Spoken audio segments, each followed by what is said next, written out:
Doutora Denise, os carnavais aqui do Brasil, os mais recentes, a criatividade de quem organiza, de algumas escolas de samba, é colocar pessoas para desfilar trajadas de Lúcifer, a figura do sujo arrastando Cristo, como se ele tivesse sido dominado pelas forças do mal.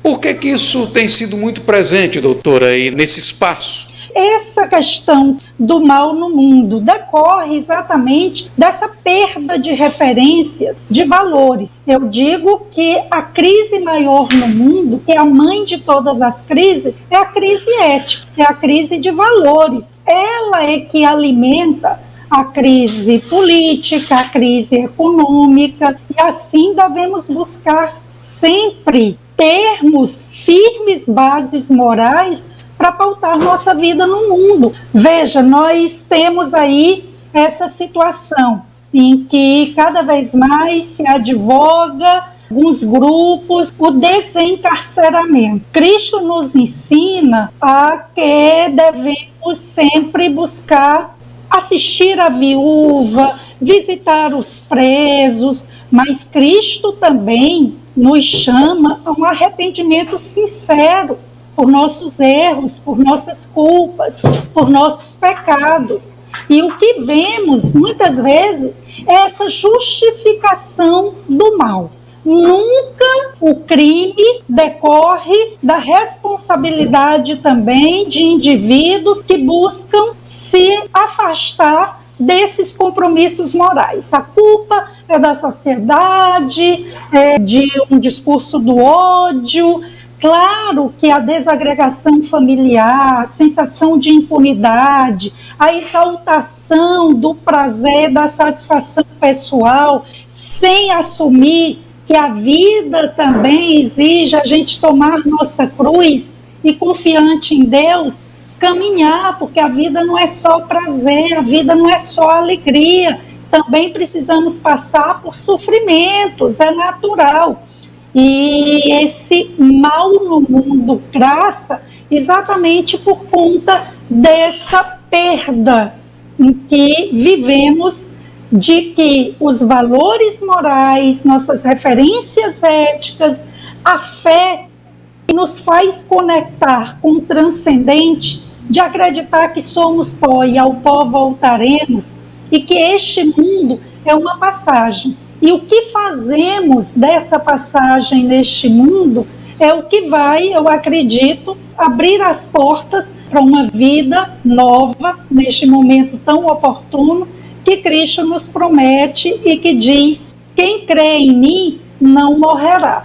Então é importante a gente reafirmar essa crença, reafirmar que nós acreditamos que numa sociedade a religião tem um papel importante.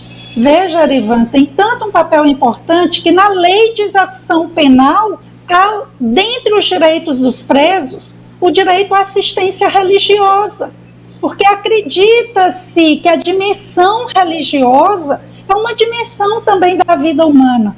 Pesquise aí os arqueólogos, que eles encontram ao longo de suas buscas, de suas pesquisas, a busca do ser humano ao longo da sua vida de se conectar com o transcendente, de buscar algo além desta vida.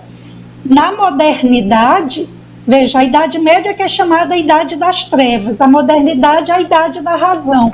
E o que vemos na modernidade? 2 grandes guerras mundiais. Vimos ali o extermínio de um povo, que foi o Holocausto judeu, o povo escolhido. Vimos também a ameaça de uma terceira guerra, a Guerra Fria. Vimos os regimes totalitários, o nazismo, o fascismo, o stalinismo, o comunismo. E esta é que é alardeada como a Idade da Razão. E a Idade Média, que era mais conectada, sem dúvida, a uma visão do mundo mais voltada para Deus, é que é taxada de Idade das Trevas. E assim nós precisamos estar atentos para não sermos seduzidos por esses discursos aí que vicejam neste mundo. Doutora, quando se começa a cultuar, divulgar, propagar, mostrar imagens do sujo, a senhora falou em comunismo, parece pessoas que já caminham na direção do comunismo ateu. Parece que está havendo uma certa tolerância, ou pelo menos um silêncio em relação ao mal que o comunismo ateu representa. Sim, Erivan.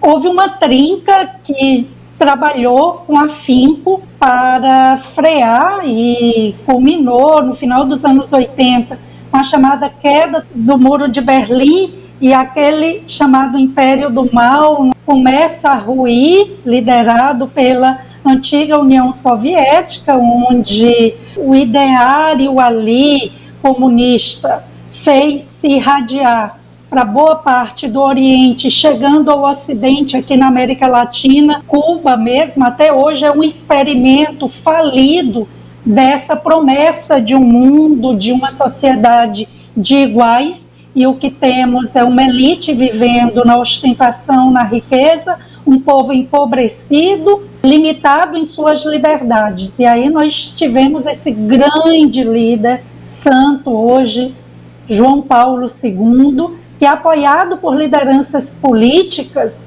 foi uma voz corajosa que viveu na pele as atrocidades desses regimes totalitários. Os outros dois, a Margaret Thatcher, não é, que também se juntou nessa defesa de um mundo livre, e o ex-presidente Ronald Reagan. Essa associação, veja, eu vi com muita tristeza uma imagem abominável em que eu diria que a grande, amplíssima maioria do povo polonês é muito grato a São João Paulo II.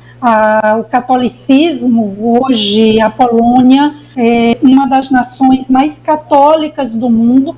Há imagens em prédios, estátuas, para homenagear e lembrar essa figura tão importante. E veja, Erivan, pintaram uma das estátuas mais conhecidas da Polônia de vermelho, colocaram chifres, colocaram uma capa preta. Então repare bem que as pessoas que fazem isso deixam bem claro que o que é que eles veem como sendo desejável. É a encarnação do mal, é a representação desse sujo, desse anjo decaído. Quando você tem, junto principalmente a jovens, a ideia de que é mais importante defender os ovinhos lá da tartaruga marinha e não a vida de um ser em formação no útero materno, quando acreditam que a liberação das drogas é o caminho para evitar que jovens sejam presos,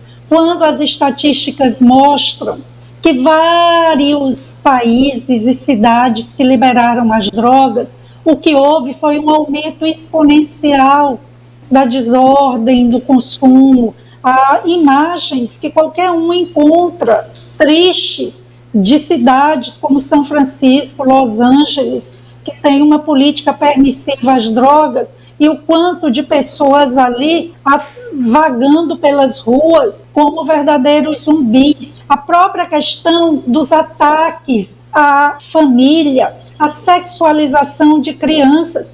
Uma deputada, eu estou falando isso porque tem um vídeo da deputada Érica Cocai, do PT, dizendo que o alvo, sim, é a destruição da família tradicional. O incesto é um meio, sim, para diluir, para destruir a família tradicional, porque ela é um entrave poderoso, forte, aos intentos que essa parlamentar defende. Então, é assustador. Querem dizer que nosso discurso é um discurso desconectado da realidade. De forma alguma, as evidências estão aí. Eles tentam acobertar, tentam abafar, mas Cristo diz, né? Quem tem olhos, que veja. Quem tem ouvidos, que ouça. E nós vamos ser cobrados no futuro, eu acredito, do que fizemos nesta passagem no mundo. Qual o papel por nós assumidos? E nessa prestação de contas, eu acredito que muitos cristãos, como a gente reza logo no início da missa, no ato penitencial, irão pecar por omissão. Eu não quero, Deus também, Jesus nos diz que não julgueis para não ser julgado, não quero apontar ali o cisco no olho do meu irmão enquanto tenho ali uma trava, mas sem dúvida eu acredito que muitos cristãos devem fazer uma autoavaliação, um exame de consciência para saber se não está também pecando por omissão diante de um chamamento do que é ser sal da terra e luz do mundo nestes tempos tão obscuros que vivemos.